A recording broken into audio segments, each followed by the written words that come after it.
সূর্যের আসল রূপ জেনে গেল দীপা। হ্যাঁ বন্ধুরা, অনুরাগের ছোঁয়া সিরিয়ালে তোমরা এরকমটাই দেখতে পাবে।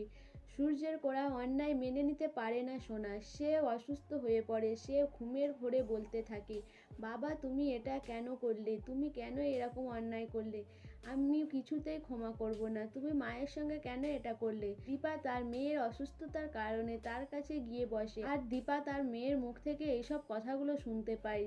তখনই দীপা ভাবে যে ডাক্তারবাবু কি এমন করেছে, সোনা তাকে ক্ষমা করবে না বলছে, আর তার কাছে যাবে নাই বলছে কেন। এইসব কথা দীপার মাথায় ঘুরতে থাকে। দীপা তখন ঠিক করে নেয় যে সে সেই বার্থডে পার্টি যেখানে হয়েছিল সেই জায়গায় যাবে, আর গিয়ে সেখানে খোঁজ নিবে যে কি হয়েছিল। এরপর দীপা একাই যেতে চায়, কিন্তু উর্মি বলে, না দিদি, তোকে এত রাতে আমি একা যেতে দেব না, আমিও তোর সাথে যাব।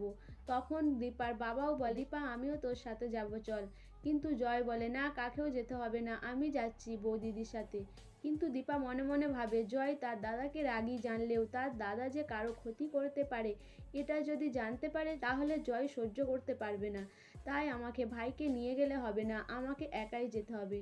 কিন্তু দীপা লাস্ট পর্যন্ত বাধ্য হয়ে তার বোন আর বাবাকে সঙ্গে নিয়ে যায়। এরপরে দীপা সেখানে সিসিটিভি ক্যামেরা চেক করতে বলে দারোয়ানকে, কিন্তু সে কিছুতেই চেক করতে চায় না। দীপা রিকোয়েস্ট করায়, তারপরে তাকে সেই সিসি ক্যামেরা দেখায়। সেখানে দেখা যায় যে সূর্য সেই বার্থডে পার্টির গেট ভেঙে তছনছ করে দিচ্ছে। এটা দেখে দীপা চমকে ওঠে।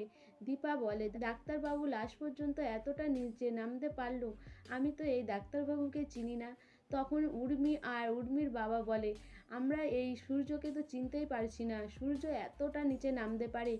তখনই উর্মি বলে, ফোন করে আমি বাড়ির সবাইকে সব কিছু জানিয়ে দেবো। কিন্তু দীপা বারণ করে। দীপা বলে, না বোন, তুই এরকম করিস না, তাহলে ডাক্তারবাবুকে সবাই ভুল বুঝবে, আর সোনার উপর কি হবে, তারা তো তার বাবাকে আরও খারাপ ভাববে।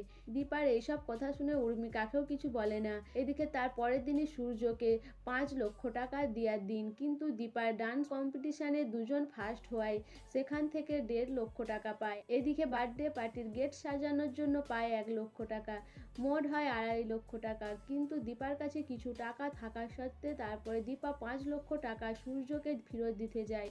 কিন্তু সূর্য এদিকে মনে মনে ভাবে, দীপা তো এই টাকা জোগাড় করতে পারবে না, আর সে আজকেই আমাকে আমার মেয়ের দিকে ফিরিয়ে দিয়ে যাবে। আজকেই তো 7 দিন হয়ে গেছে। এরপরে দীপা সেনগুপ্ত বাড়িতে আসে টাকা ফেরত দিতে, কিন্তু সূর্য বলে, কি দীপা, আমার মেয়ের দিকে এনেছো, আমার মেয়েরা কোথায়, আর আমি জানি তুমি এই টাকা জোগাড় করতে পারবে না, আর আমি তোমাকে কোনো সময় দেব না। দীপা বলে, এরকম দিন কোনোদিন যেন না আসে যে আপনার কাছে আমাকে কিছু চাইতে হয়, আর ধরুন এই 5 লক্ষ টাকা, আর আমি আমার মেয়ের দিকে আপনার কাছে কিছুতেই আসতে দেব না। সো বন্ধুরা, সূর্য কি এই টাকাটা পাওয়ার পর সূর্যর কি আবার দীপার চরিত্র নিয়ে মনের মধ্যে একটা সন্দেহর বাসা বাঁধবে? তোমাদের কি মনে হয়? অবশ্যই আমাকে কমেন্ট করে জানাবে। আর আমার ভিডিওটা ভালো লাগলে প্লিজ সাবস্ক্রাইব করে দিও, আর লাইক কমেন্ট শেয়ার করো।